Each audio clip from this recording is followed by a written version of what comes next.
श्री कृष्ण गोविंद हरि मुरारी, हे नाथ नारायण वासुदेव। श्री कृष्ण गोविंद हरि मुरारी, हे नाथ नारायण वासुदेव।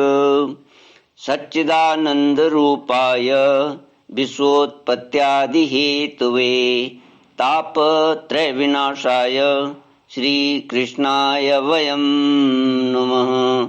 श्री कृष्णाय वयं नमः। सच्चित आनंद स्वरूप परमात्मा जो सृष्टि के उत्पत्ति, पालन और संहार करता है तथा जीवों के आध्यात्मिक, आदि दैविक, आदि भौतिक तापों को नष्ट करने वाले हैं, अर्थात जीवों के मानसिक, शारीरिक और भौतिक दुखों को दूर करने वाले हैं, उन श्री कृष्ण भगवान को हम नमस्कार करते हैं।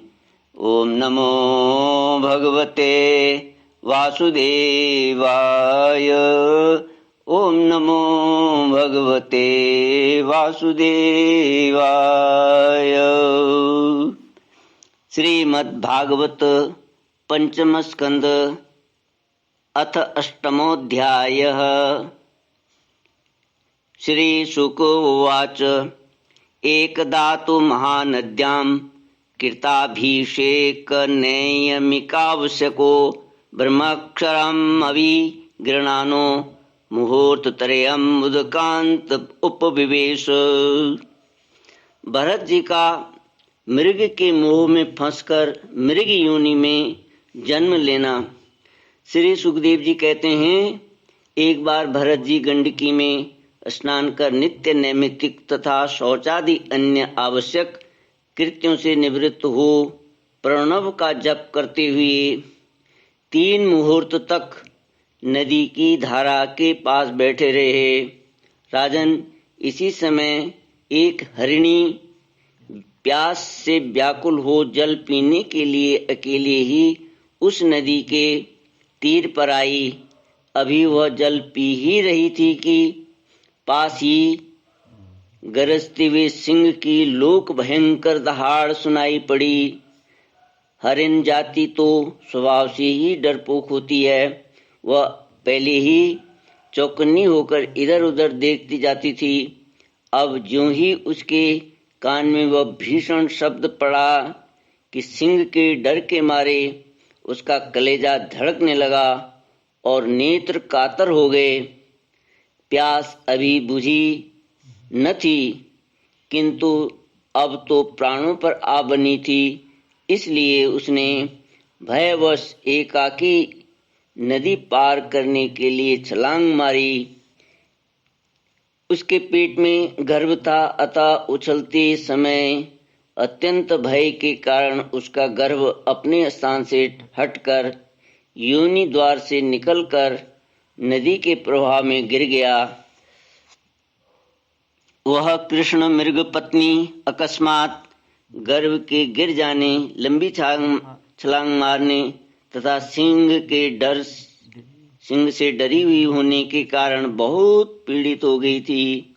अब अपने झुंड से भी उसका बिछोह हो गया था, इसलिए वह किसी गुफा में जा पड़ी और वहीं मर गई।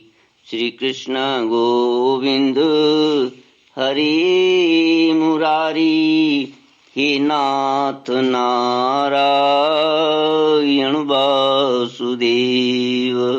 राजऋषि भरत ने देखा कि बेचारा हरिणी का बच्चा अपने बंधुओं से बिछुड़कर नदी के प्रवाह में बह रहा है। इससे उन्हें उस पर बड़ी दया आई और वे आत्मीय के समान उस मातृहीन बच्चे को अपने आश्रम पर ले आए। उस मृग छौने के प्रति भरत जी की ममता उत्तरोत्तर बढ़ती ही गई। वे नित्य उसके खाने पीने का प्रबंध करने, व्याघ्रादि से बचाने, लाड़ लड़ाने और पुचकारने आदि की चिंता में ही डूबे रहने लगे। कुछ ही दिनों में उनके यम, नियम और भगवत पूजा आदि आवश्यक कृत्य एक एक करके छूटने लगे और अंत में सभी छूट गए। उन्हें ऐसा विचार रहने लगा, ओहो कैसे खेद की बात है, इस बेचारे दीन मृग सोने को काल चक्र के वेग ने अपने झुंड सुहृद और बंधुओं से दूर करके मेरी शरण में पहुंचा दिया। यह मुझे ही अपना माता पिता भाई बंधु और यूथ के साथी संगी समझता है। इसे मेरे सिवा और किसी का पता नहीं है और मुझ में इसका विश्वास भी बहुत है। मैं भी शरणागत की उपेक्षा करने में जो दोष है उन्हें जानता हूँ, इसलिए मुझे अब अपने इस आश्रित का सब प्रकार की दोष बुद्धि छोड़कर अच्छी तरह पालन पोषण और प्यार दुलार करना चाहिए। निश्चय ही शांत स्वभाव और दीनों की रक्षा करने वाले परोपकारी सज्जन ऐसे शरणागत की रक्षा के लिए अपने बड़े से बड़े स्वार्थ की भी परवाह नहीं करते। श्री कृष्ण गोविंद हरि मुरारी, हे नाथ नारायण वासुदेव। इस प्रकार उस हरिण के बच्चे में आसक्ति बढ़ जाने से बैठते सोते टहलते ठहरते और भोजन करते समय भी उनका चित्त उसके स्नेह पास में बंधा रहता था। जब उन्हें कुश पुष्प समिधा पत्र और फल मूल आदि लाने होते तो भेड़ियों और कुत्तों के भय से उसे वे साथ लेकर ही वन में जाते। मार्ग में जहां तहां कोमल घास आदि को देखकर मुग्ध भाव से वह हरिण शावक अटक जाता तो उसे अत्यंत प्रेम पूर्वक हृदय से दयावश उसे अपने कंधे पर चढ़ा लेते। इसी प्रकार कभी गोद में लेकर और कभी छाती से लगाकर उसका दुलार करने में भी उन्हें बड़ा सुख मिलता था। दुलार करने में भी उन्हें बड़ा सुख मिलता। नित्य नैमित्तिक कर्मों को करते समय भी राज राजेश्वर भरत बीच बीच में उठकर उस मृग बालक को देखते और जब उस पर उनकी दृष्टि पड़ती तभी उनके चित्त को शांति मिलती है।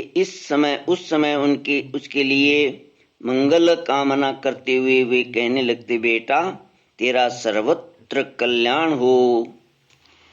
कभी यदि वह दिखाई न देता तो जिसका धन लुट गया हो उस दीन मनुष्य के समान उनका चित्त अत्यंत उद्विग्न हो जाता और फिर वे उस हरिणी के बच्चे के विरह से व्याकुल एवं संतप्त हो करुणावश अत्यंत उत्कंठित एवं मोहाविष्ट हो जाते तथा शोकमग्न होकर इस प्रकार कहने लगते, अहो क्या कहा जाए, क्या वह मातृहीन दीन मृग शावक दुष्ट बहेलिए किसी बुद्धि वाले मुझ पुण्यहीन अनार्य का विश्वास करके और मुझे अपना मानकर मेरे किए हुए अपराधों को सत्पुरुषों के समान भूलकर फिर लौट आएगा? क्या मैं उसे फिर इस आश्रम के उपवन में भगवान की कृपा से सुरक्षित रहकर निर्विघ्न हरी हरी दूब चरते देखूंगा? ऐसा न हो कि कोई भेड़िया कुत्ता गोल बांधकर विचरने वाले सूकर आदि अथवा अकेले घूमने वाले व्याघ्र आदि ही उसे खा जाएं। अरे संपूर्ण जगत की कुशल के लिए प्रकट होने वाले वेदत्रयी रूप भगवान सूर्य अस्त होना चाहते हैं, किंतु अभी तक वह मृगी की धरोहर लौटकर नहीं आई। क्या वह हरिण राजकुमार मुझ पुण्यहीन के पास आकर अपनी भांति भांति की मृग शावकोचित मनोहर एवं दर्शनीय क्रीड़ाओं से अपने स्वजनों का शोक दूर करते हुए मुझे आनंदित करेगा। अहो, जब कभी मैं प्रणय कोप से खेल में झूठ मूठ समाधि के बहाने आंखें मूंद कर बैठ जाता, तब वह चकित चित्त से मेरे पास आकर जल बिंदु के समान कोमल और नन्हे नन्हे सींगों की नोक से किस प्रकार मेरे अंगों को खुजलाने लगता था। मैं कभी कुशों पर हवन सामग्री रख देता और वह उन्हें दांतों से खींचकर अपवित्र कर देता, तो मेरे डांटने डपटने पर वह अत्यंत भयभीत होकर उसी समय सारी उछल कूद छोड़ देता और ऋषि कुमार के समान अपनी समस्त इंद्रियों को रोक कर चुपचाप बैठ जाता।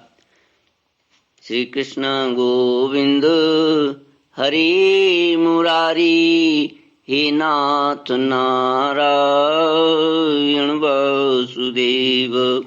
फिर पृथ्वी पर उस मृग शावक के खुर के चिन्ह देखकर कहने लगते, अहो, इस तपस्विनी धरती ने ऐसा कौन सा तप किया है जो उस अति विनीत कृष्ण सार किशोर के छोटे छोटे सुंदर सुखकारी और सुकोमल खुरों वाले चरणों के चिन्हों से मुझे, जो मैं अपना मृग धन लुट जाने से अत्यंत व्याकुल और दीन हो रहा हूँ, उस द्रव्य की प्राप्ति का मार्ग दिखा रही है और स्वयं अपने शरीर को भी सर्वत्र उन पद चिन्हों से विभूषित कर स्वर्ग और अपवर्ग के इच्छुक द्विजों के लिए यज्ञ स्थल बना रही है।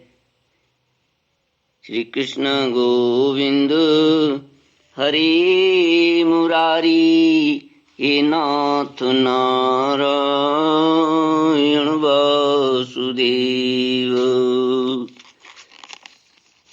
चंद्रमा में मृग का सा श्याम चिन्ह देख उसे अपना ही मृग मानकर कहने लगते, अहो, जिसकी माता सिंह के भय से मर गई थी, आज वही मृग शिशु अपने आश्रम से बिछुड़ गया है।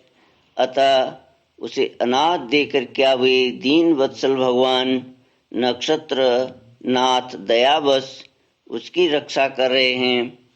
फिर उसकी शीतल किरणों से आह्लादित होकर कहने लगते, अथवा अपने पुत्रों की वियोग रूप दावानल की विषम ज्वाला से हृदय कमल दग्ध हो जाने के कारण मैंने एक मृग बालक का सहारा लिया था, अब उसके चले जाने से फिर मेरा हृदय जलने लगा है।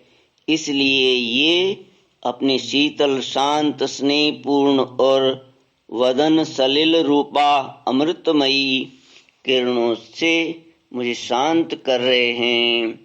राजन, इस प्रकार जिनका पूरा मृग बने हुए राज ऋषि भरत के हृदय में जो वैराग्य भावना जागृत हुई, उसे छिपाए रखकर उन्होंने अपनी माता मृगी को त्याग दिया और अपनी जन्मभूमि कालंजर पर्वत से वे फिर शांत स्वभाव मुनियों की प्रिय उसी सालग्राम तीर्थ में, जो भगवान का क्षेत्र है, पुलस्त्य और पुलह ऋषि के आश्रम पर चले आए। वहां रहकर भी वे काल की ही प्रतीक्षा करने लगे। आसक्ति से उन्हें बड़ा भय लगने लगा था। बस अकेले रहकर वे सूखे पत्ते घास और झाड़ियों द्वारा निर्वाह करते मृग योनि की प्राप्ति कराने वाले प्रारब्ध के क्षय की बाट देखते रहे। अंत में उन्होंने उसी शरीर का आधा भाग गंडकी के जल में डुबोए रखकर उस मृग शरीर को छोड़ दिया। श्री कृष्ण गोविंद हरि मुरारी, हे नाथ नारायण वासुदेव। इति श्रीमद्भागवते महापुराणे पारमहंस्यां संहितायां पंचमस्कन्धे भरतचरितेष्टमोऽध्याय। ओम पूर्णमद पूर्णमिदं पूर्णात् पूर्णमुदच्यते पूर्णस्य पूर्णमादाय पूर्णमेवावशिष्यते। ओम शांति शांति शांति। हरि ओम। श्री गुरुभ्यो नमः। हरि ओम।